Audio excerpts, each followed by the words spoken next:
Cricket viewers அனைவருக்கும் வணக்கம். 90களில் நடந்த நிறையா மேட்சஸ் நம் நினைவில் இருக்கும். 90s கிட்ஸு இப்போது பார்க்கிற கிரிக்கெட்டு T20 போன்று அப்போது அதிக அளவில் இல்லை. T20யே இல்லை சொல்லப்போனால். ODI கிரிக்கெட், டெஸ்ட் கிரிக்கெட் போன்ற போட்டிகள் இன்னும் நீங்கா நினைவுகளுடன் நிறையா மெமரிஸோடு நிறையா மேட்ச் இருக்குது. அந்த மாதிரி இதுகளை பகிர்ந்து கொள்ள போகிறோம். அதில் முதல் சீரீஸ் என்னென்னா ஃபர்கட்டன் ஹீரோஸ்.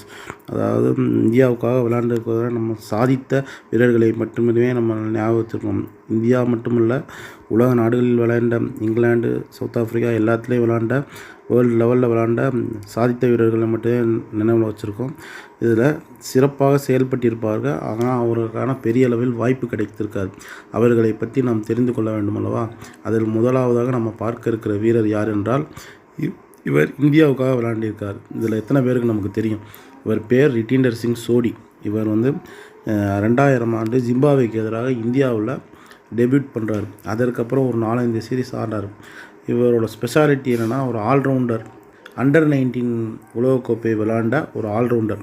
அப்போது Under-19 இருந்து வந்த யுவராஜ் சிங் போன்று பெரிதாக வருவார் என்று எதிர்பார்க்கப்பட்ட வீரர். யுவராஜ் சிங் Under-19 விளையாண்ட ஒரு வீரர்.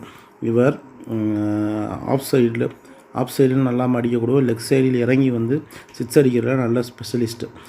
மிடில் ஆர்டர் பேட்டர், நல்ல அதிரடியான இடம். அது மட்டும் இல்லாமல் சிறப்பான ஃபீல்டரும் கூட. இவர் கபில் தேவ் போன்று ஒரு ஜாம்பவனாக ஆல்ரவுண்டராக உருவாக்க நினைத்திருந்தோம். ஆனால் என்னோ தெரியவில்லை, ஓரளவுக்கு சிறப்பாக செயல்பட்டும் அதற்கப்புறம் இவருக்கு பின்னர் வாய்ப்பு மறுக்கப்பட்டது. இவர் பெர்ஃபார்மன்ஸும் ஒரு சில இடங்கள் நல்லா இருந்து 2 அரைசனங்கள் இந்தியாவுக்காக ஆடியிருக்கிறார்.